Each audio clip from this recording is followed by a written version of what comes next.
사도신경으로 우리의 신앙을 고백하며 청소년교회 주일 예배를 하나님께 드리겠습니다. 나는 전능하신 아버지 하나님, 천지의 창조주를 믿습니다. 나는 그의 유일하신 아들, 우리 주 예수 그리스도를 믿습니다. 그는 성령으로 잉태되어 동정녀 마리아에게서 나시고 본디오 빌라도에게 고난을 받아 십자가에 못 박혀 죽으시고 장사된 지 사흘 만에 죽은 자 가운데서 다시 살아나셨으며 하늘에 오르시어 전능하신 아버지 하나님 우편에 앉아 계시다가 거기로부터 살아있는 자와 죽은 자를 심판하러 오십니다. 나는 성령을 믿으며 거룩한 공교회와 성도의 교제와 죄를 용서받는 것과 몸의 부활과 영생을 믿습니다. 아멘.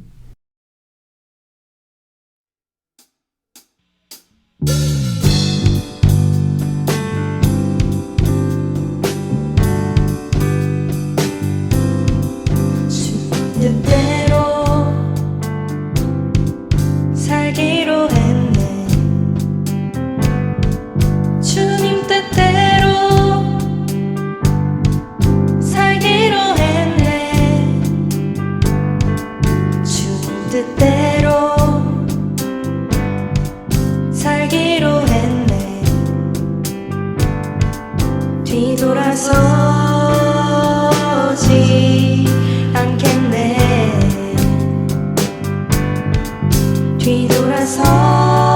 뒤돌아서지 않겠네. 어떠한 시련이 와도 수많은 유혹 속에도 진실하신 주님 약속 나 붙들리라. 세상이 이해 못하고 우리를 조롱하여도 진실하신 주님 약속만 붙들리라. 결국 돌아서지 않으리.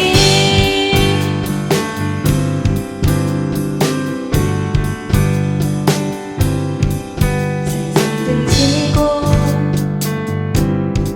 십자가 보내. 세상 등지고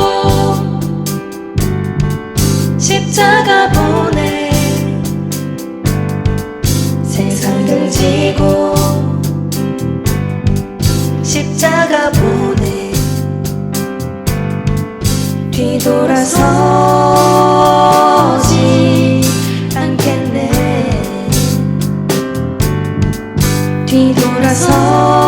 뒤돌아서지 않겠네. 어떠한 시련이 와도 수많은 유혹 속에도 진실하신 주님 약속 나 붙들리라. 세상이 이해 못하고 우리를 조롱하여도 진실하신 주님 약속만 붙들리라. 어떠한 시련이 와도 수많은 유혹 속에도 진실하신 주님 약속 나 붙들리라.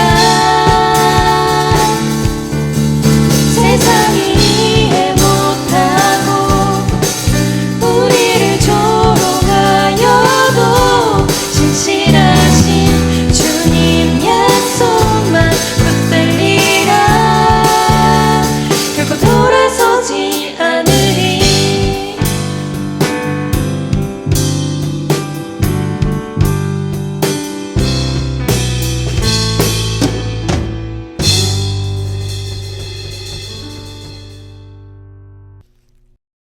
오늘 하나님께서 우리에게 주신 말씀은 누가복음 2장 10절부터 12절까지의 말씀입니다.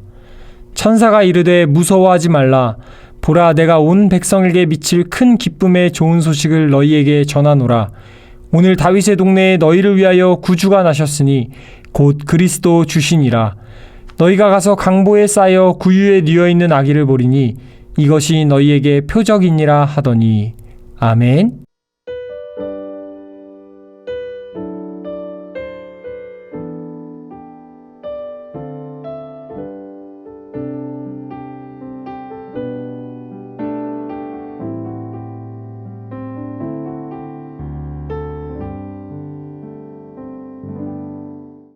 이 시간에는 왜 기다려야 하나요? 라는 제목으로 하나님의 말씀을 함께 나누도록 하겠습니다. 사랑하는 우리 영세교회 중등부 고등부 친구들, 일주일 동안 잘 지내셨죠? 오늘도 하나님의 말씀을 우리가 잘 듣고 그 하나님의 말씀의 뜻대로 살아가는 여러분들 될 수 있기를 간절히 바랍니다. 여러분, 전사님이 이제 얼마 전에 이제 유튜브 영상을 하나 봤어요. 이제 연말 선물에 관한 영상이었는데요. 이 연말이 되고 또 크리스마스가 다가오면 이런 류의 유튜브 영상들이 많더라고요.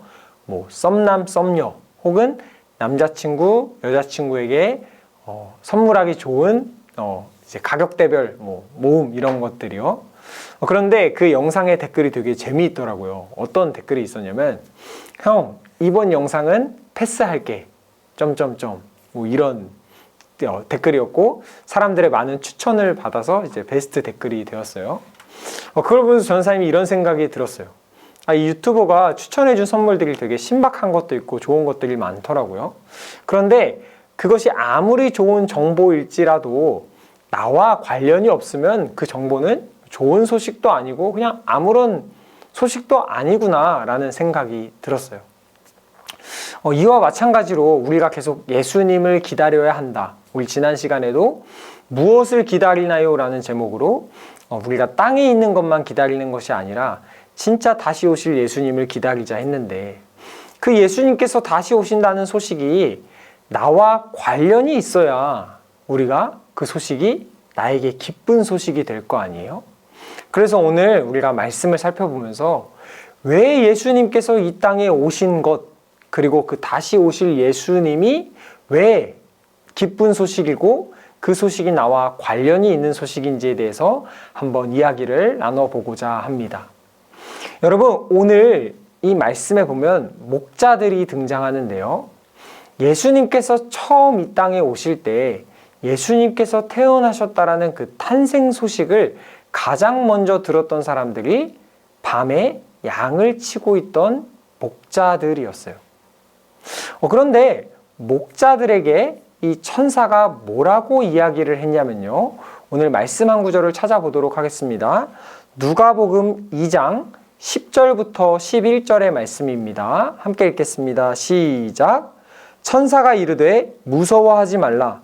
보라, 내가 온 백성에게 미칠 큰 기쁨의 좋은 소식을 너희에게 전하노라. 오늘 다윗의 동네에 너희를 위하여 구주가 나셨으니 곧 그리스도 주시니라. 아멘. 여러분, 오늘 천사가 이 목자들에게 너희들에게 정말 좋은 기쁨의 소식을 전해줄게.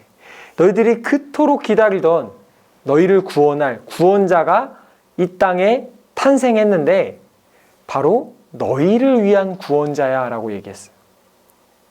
여러분, 예수님께서 탄생하셨다라는 소식은요, 그냥 남들을 위한 소식이 아니라요, 너희, 지금 말씀을 듣고 있는 여러분, 그리고 전도사님을 위한 소식이라는 거예요. 여러분 중에 이런 생각이 들 거예요. 아니, 전도사님, 저기서 말하는 너희란 당시의 목자들을 얘기하는 거잖아요. 그게 우리랑 무슨 관련이 있나요? 라고 질문하는 친구들도 있을 거예요. 여러분, 2000년 전에 목자들에게 전해진 소식이 왜 우리와 관련이 있냐면요, 당시의 목자들은 사회적인 위치가 굉장히 낮은 사람들이었기 때문이에요. 이건 또 무슨 말인가? 여러분, 예수님께서 목자들에게 가장 먼저 이 탄생 소식을 전했다는 것, 그러니까 예수님께서 태어나신다는 소식이 목자들에게 가장 먼저 전해졌다는 것은 하나님께서는 결코 한 사람도 잃지 않겠다라는 하나님의 의지가 담겨 있는 사건이에요. 여러분, 당시의 목자들은요, 우리가 지금 생각하는 것과는 이미지가 많이 달랐어요. 여러분들이 목자들에서 대해서 어떻게 생각할지 모르겠어요. 뭔가 이렇게 양들을 잘 치니까 선한 이미지가 있고 긍정적 이미지가 있는데 당시의 목자들은 그런 이미지가 아니었습니다. 일단 여러분 원래 이 유대인들의 조상 이 아브라함 때부터 유대인들은 유목민으로서 가축을 치며 목자 생활을 했어요. 그런데 이 떠돌이 생활을 하던 유목민들이었던 이 이스라엘 백성들이 땅이 생긴 거죠. 그러고 나니까 이 땅에 정착해서 농경사회로 접어들면서 이 목자라는 직업을 점점 멀리하기 시작했습니다. 왜냐하면 여러분 이 목자라는 직업이 굉장히 힘든 직업이에요. 보세요 여러분, 일단 나보다 훨씬 민첩하고 강한 짐승들과 싸워서 이겨야 돼요. 이 양을 지키려면요. 그리고 여러분 낮에는 그 내리쬐는 뜨거운 태양 아래에서 양들을 인도해 가지고 풀을 먹이고 또 밤에는 짐승과 강도들로부터 이 양을 지키기 위해서 밤이 새워가며 돌아가며 양들을 지키는 일을 해야 됐어요. 여러분 듣기만 해도 너무 힘들지 않나요? 밤낮으로 엄청나게 높은 강도의 일을 해야 됐던 것이 목자라는 직업이었어요. 반면에 여러분 농부들은 어떻습니까? 아침에 일찍 일어나 씨를 심고 물론 여러분 이제 노동이 들어가지만 이 저녁에는 집에 들어와 가정에서 생활하면서 또 때가 되면 그것이 열매를 맺고 그것을 팔 수 있는 이 농경 생활에 사람들이 더 젖어든 거죠. 그러면서 여러분 이 고된 노동이었던 목자의 직업을 멀리하기 시작했습니다. 여러분 우리도 마찬가지죠. 비교적 우리가 쉬운 일을 선택하려고 하잖아요. 그리고 돈은 조금 더 잘 버는. 그런데 여러분 이 목자들이 치는 가축들은 일상생활에서 필요하잖아요. 제사도 드려야 되고 뭐 먹기도 해야 되니까요. 가죽 옷으로도 쓰고. 그러다 보니까 누군가 목자의 역할은 대신해 줘야 되는데 어떻게 해야 되나 곰곰이 생각하다가 이제 돈을 주고 목자들을 고용하기 시작한 거죠. 그 사람들을 삭군이라고 부릅니다. 그러니까 돈을 받고 대신 양을 쳐주는 사람. 그런데 여러분 이 삭군이 자기 양이 아니니까 어떻게 하기 시작하냐면 이 위험에 처했을 때 짐승이 찾아오면 도망을 가거나 아니면 심지어는 주인 몰래 밤에 이 양들을 지키는 척하면서 양들을 빼돌리는 일들이 생긴 거예요. 그러다 보니까 여러분 이 고된 노동 사람들이 별로 관심을 안 갖고 또 자꾸 양들이 이런 이 삭군들이 이 양들을 빼돌리거나 도망가니까 사람들이 이 목자에 대한 사회적인 신뢰도가 떨어진 거죠. 그래서 이때 당시에 여러분 목자들은 어떤 위치까지 떨어졌냐면요. 법정에서 증인으로서의 역할을 할 수 없었어요. 여러분 증인은 어떤 문제, 사건을 해결하는 가장 중요한 역할을 하는 사람이죠. 그런데 그런 역할을 하는 사람에게 저 신뢰할 수 없는 사회적 위치가 가장 낮은 목자에게 그걸 맡길 수 없다라는 거예요. 여러분 이때 당시에 목자의 위치가 이러했습니다. 그러니 여러분 누군가 사람들이 목자를 관심 가지고 목자들을 귀중하게 생각하고 소중하게 생각했을까요? 아니죠. 물론 여러분 자기 양떼를 치면서 성실하게 살아가는 목자들도 있었습니다. 그런데 어쨌든 대부분의 목자들의 이 형편이 이러했다는 거예요. 그런데 사람들의 관심도 받지 못하고 그렇게 귀중하고 소중한 사람들이 아니었던 목자들에게 가장 먼저 예수님의 탄생 소식, 이스라엘을 구원할 거라는 이 소식이 전해졌다는 것은 하나님은 한 사람도 놓치지 않고 구원하겠다라는 그 의지가 담겨 있는 것이죠.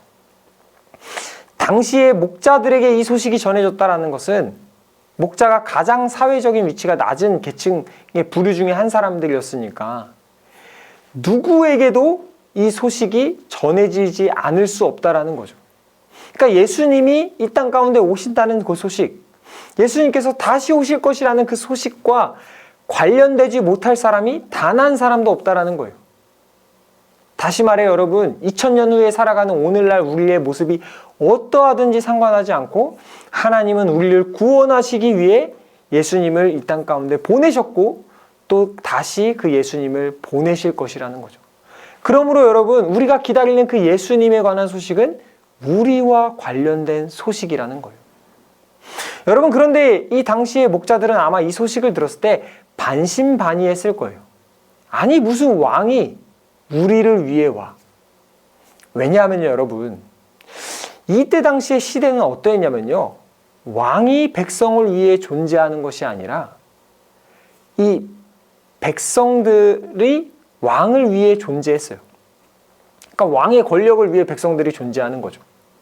그래서 여러분 이때 당시에 예수님께서 탄생하시던 배경에 로마의 황제가 누구였냐면 옥타비아누스였어요.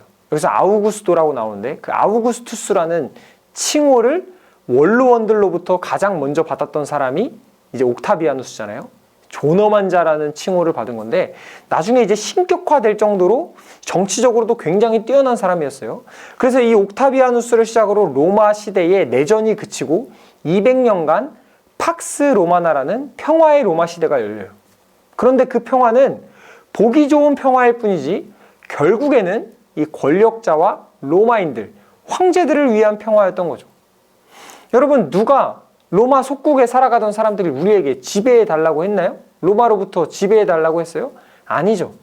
그런데 오늘 우리가 읽지는 않았지만 누가복음 2장 1절에 보면 이 옥타비아누스 황제가 이 속국들 천하를의 명령을 해가지고 세금을 그러니까 호적을 하라고 해요.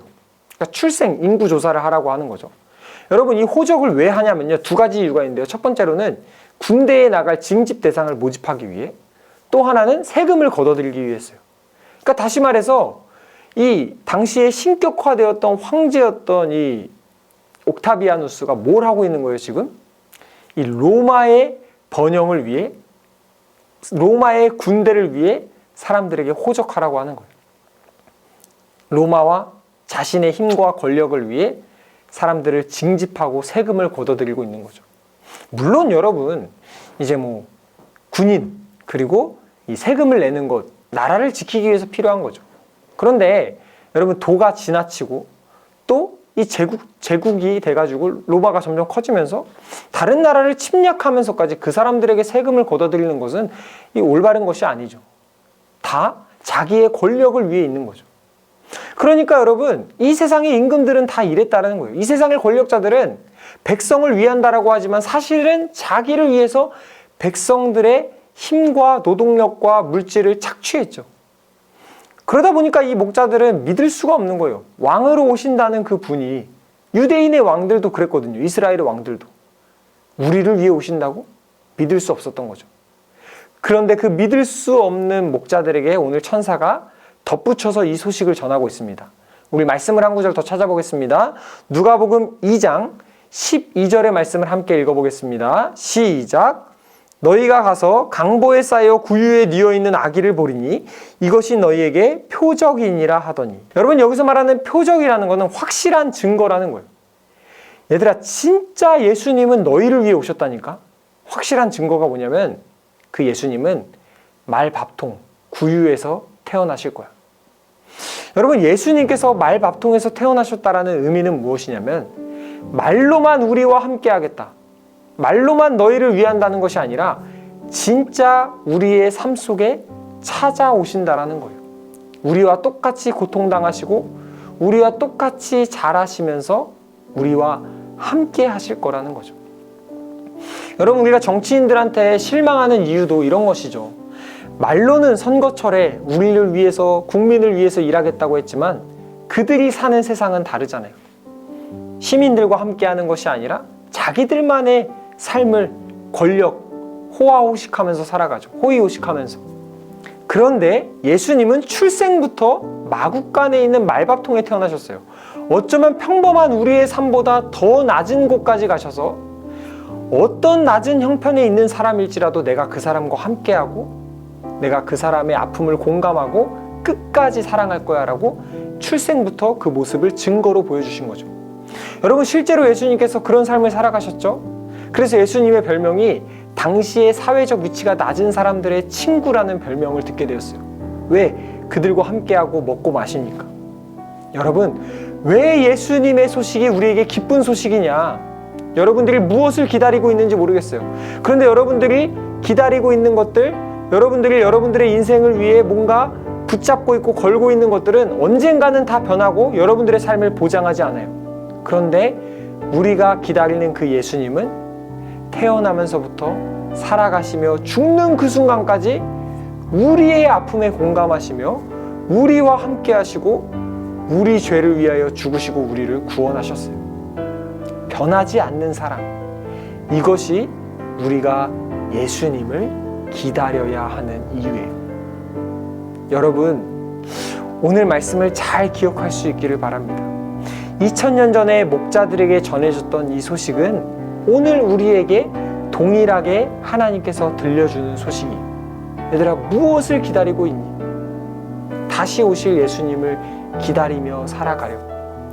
왜? 그 예수님은 출생부터 말 밥통에 태어나셨면서 우리와 함께 하시겠다고 약속하셨어요. 그리고 그 예수님께서 십자가에 돌아가시면서 끝까지 우리와 함께 하시겠다는 그 약속을 지키셨죠. 사랑하는 우리 영세교회 중등부 고등부 친구들, 오늘 말씀을 잘 기억하면서 이제 다른 것을 기다리는 것이 아니라 왜 우리가 예수님을 기다려야 되는지 알게 되었으니, 예수님이 다시 오신다는 그 소식이 우리와 왜 관련이 있는지를 알게 되었으니 이제는 그 예수님을 기다리며 살아가는 여러분들이 될 수 있기를 간절히 바랍니다. 함께 기도하겠습니다. 사랑과 은혜가 많으신 하나님 아버지, 감사드립니다. 오늘 말씀을 통해서 우리가 왜 예수님을 기다려야 되는지 알게 되었습니다. 이제는 우리가 기다리던 것들, 우리에게 더 나은 삶을 보장할 것 같지만 우리의 삶을 책임지지 못하는 것들을 기다리는 것이 아니라 우리를 너무나 사랑하셔서 말 밥통에서 태어나신 그 예수님만 간절히 기다리며 살아가는 우리가 될 수 있도록 도와주시옵소서.